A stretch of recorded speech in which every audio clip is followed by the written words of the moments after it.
Hey, what's up, everybody? I'm DJ Sixsmith. You're watching The Sit Down. We're all dying to watch sports. We can finally do it on Saturday. Monica Puig here with us. Monica, how are you? I am fantastic. Actually, a pretty happy mood despite everything. I've been pretty optimistic about it, so I'm pretty happy about that. That's awesome. It's good to have, a nice perspective on everything going on. And it's also great that we get to watch you play tennis on Saturday because you guys did this whole thing with World Team Tennis prior to everything shutting down. So what do you remember about being in San Diego and playing in this All-Star event? Well, I remember it was freezing. That was one thing. But it was a lot of fun being with some of the players that I see on a daily basis on tour, being able to spend time with Maria Sharapova, who shortly before that had announced her retirement, spending time with Marty Fish, James Blake, meeting Rod Laver. That was huge for me. And just being able to be a part of the World Team Tennis family and the All-Star event. Last year was my first time playing in a World Team Tennis for the Las Vegas Rollers. And I really loved it because not like normal tennis, this is a team event. So when you're with a team, it makes things light, it makes it fun, and really entertaining. And it was a great, great event. What was it like meeting Ron? He was so sweet and so just not what I expected. Very calm, very peaceful presence. And just to be around one of the greatest in the game and hearing his stories and what he had to say, I was very humbled and honored to be able to meet him and take a picture with him, and I was just awestruck.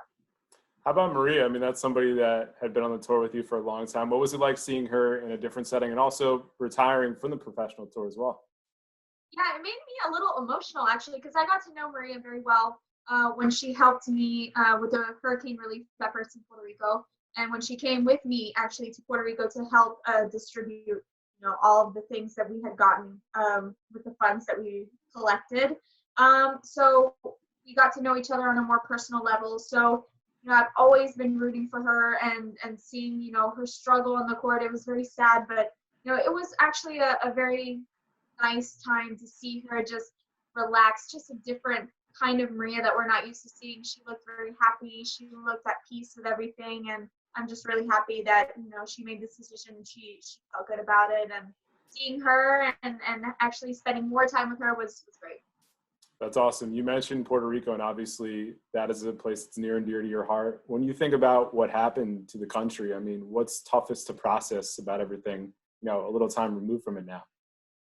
Yeah, it was very, very tough for me at the time because when all of this was going on, I was in China finishing the season, then China over to Europe, and there was not really anything that I could do. I mean, I set up a U-Caring account where people could donate the funds to help me purchase some, first aid, pretty much essential things that these people needed in that time.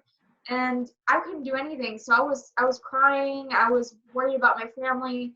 And there was only so much I could do from so far away. So when I actually got to Puerto Rico and saw the devastation and saw everything up close and personal, it really rocked my world. And I have never been the same since. What still sticks in your memory? Because you mentioned it, it's a really tough thing to process being far away from it in China, but actually being there, what was toughest to witness and experience? I think one of the toughest things for me definitely was when I was landing at the airport in Puerto Rico. And it happens to me all the time, I cry tears of joy every time I'm landing in Puerto Rico. It's like I know I'm home. So all of a sudden I'm landing in Puerto Rico and it just does not look the same. There are blue tarps over all of the roofs of the buildings. You just saw trees and plants and everything destroyed. And I cried tears of helplessness and sadness because this is not the type of Puerto Rico that I remembered.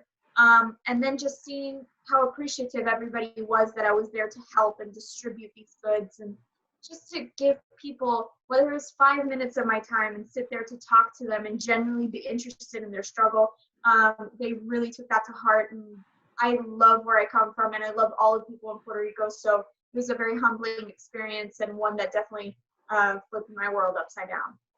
Yeah, and you got the chance to represent Puerto Rico at the 2016 Olympics, and you win the gold, which was unbelievable. So what do you remember about that experience, and what was the most incredible part of it all? I feel like I blacked out during that whole experience because the day passed by so quickly, but it was just a surreal experience. Just being able to play in an Olympic final or even just at the Olympics is a huge experience. And the fact that I just let myself go and I just played my heart out, and I played for Puerto Rico, and all of this happened. It was just great. But on top of that, it also gave me a platform to help the country in one of its biggest times of need. And I'm thankful, for the Olympics for giving me all the experiences that it did, but also for that moment in particular that was huge. Do you think that was your best stretch of tennis in your career? I think so, for sure, because like I said, you go onto the court and you feel all this sorts of pressure. You feel so much emotions that are not really anything like I felt in that final. In that final, I just kind of let it all go, and I was like, you know what? I'm just going to go onto the court and I'm going to enjoy this moment, because I don't know if I'm ever going to be in this position again. And some people are like, why can't you just harness that mentality every single time you go out onto the court? And I'm like, it was a very particular moment. It was just one of those days where you just wake up and you're like, okay, I feel something really good is going to happen. And it doesn't matter what comes in my way.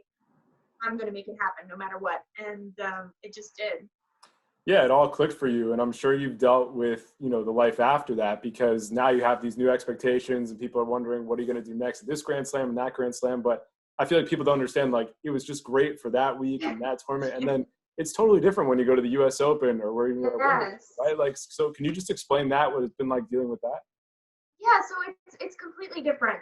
When you go to the Olympics, you're surrounded by thousands of athletes who are just dying for that one thing, and it's that medal. It doesn't matter if it's gold, silver, or bronze.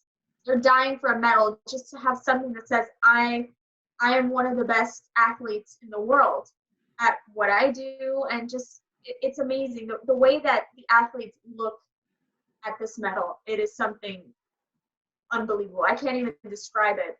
When I won mine, it was like everybody just stopped and stared. I was like, oh my God. But just when you go to a normal tennis tournament, it's just about tennis. It's not really, it doesn't feel like a celebration of sport and what it is. It's just kind of like, okay, this is another tennis tournament. But when you go to the Olympics, it's a celebration of sports and sportsmanship. And it's an event unlike any other. And it gives me goosebumps to talk about, because it is really the most beautiful sporting event in the world. That's really awesome. So thinking about your career, I mean, you've had many great moments. Obviously, as a tennis player, there's challenges as well. So what have been some of the big challenges you've had to overcome when you think about your story? Well, I think the biggest challenge, two of the biggest challenges that I've had was dealing with everything post-Olympics, because I was ranked 34 in the world when I won the gold medal, and nobody really put me as a favorite. And all of a sudden, here I am, and what I did, and all of a sudden you have like a giant target behind your back. And it was tough to deal with all of that and all the attention and the media being thrown your way and how to manage all of that. It was tough. And I finally feel like I have my feet on the ground, and I feel very good at where I'm at right now. So it took me almost 4 years to realize that. And you know what? It's okay, because it was all a learning process for me. And it actually helped me mature more and understand, all of what comes with this type of sport. And obviously, another big challenge was my surgery in December. I felt like I was really ready to start the 2020 season on a high, go to Australia, and I was training really well. And this being my first surgery, it kind of floored me at a moment where I was so ready to compete, and I just felt so motivated and so alive. For probably the first time in my whole career, I was self-driven, self-motivated, and I'm like, okay, guys, we're ready to go. Let's go. And then something just says no. So those were two really big things that kind of give me a little bit of a different perspective on the game and how I have to treat certain moments and how I actually have to take more care of myself and put myself as a priority. And I'm just glad that, tennis actually can give me all of these lessons to take with me later on in life too. Yeah, I think you've had some great learning lessons so far. And if anything, more time away right now probably benefits you in terms of being healthier. So what are the big things you are focused on once tennis gets going again? Well, I think just enjoying it now more than ever. The good thing about this whole hiatus has been that I have been able to spend time with my family. I have been able to stay put, which is something that is very difficult for me to do. I'm very energetic. I'm very lively. I like to be out and about, but my body does tell me from time to time, Monica, rest. So rest has been the most important thing, and actually something that my body is not used to doing. So it has been very difficult for me. I'm like ants in my pants all the time, walking and pacing up and down my apartment everywhere. But then I'm just kind of like, okay, let's just practice sitting down for a while and just like relax. But also just taking those moments, not taking moments for granted, and not taking my health for granted, and my family members for granted. You know, life is so precious, and as you see right now, you know, it's everything, and health is everything. So I think moving forward, taking better care of my body, being kinder to people. You know, I'm already kind to people, but you know, even more. You need to be united in this world, and I think this world is in need of love and lots of TLC. That's for sure. Yeah, amen to that. And it's nice to have a little sports to watch on Saturday. So if people haven't watched World Team Tennis before, what are some things you want them to keep in mind when they check it out? When people watch World Team Tennis, it's going to be very different from a normal tennis event. I mean, the only thing that's the same is the tennis. Right. The tennis never changes. The format is different, that's for sure. We play as a team. There are substitutions, you know, subbing people in and out, so everybody has a chance to play. There's a little bit of smack talk between the players, nothing bad, all fun. You get to see some of the legends of the game getting out there and playing. And it's going to be a lot of fun. I don't want to give too much away, but it was a very entertaining event. We had a lot of fun putting it on, and we just hope that everybody who's going to be tuning in on Saturday is going to enjoy it just as much as we enjoyed putting it on. Good deal. Monica, great talking to you. Stay safe, be well, and we'll talk to you down the road, all right? Thank you so much, and I hope everybody enjoys.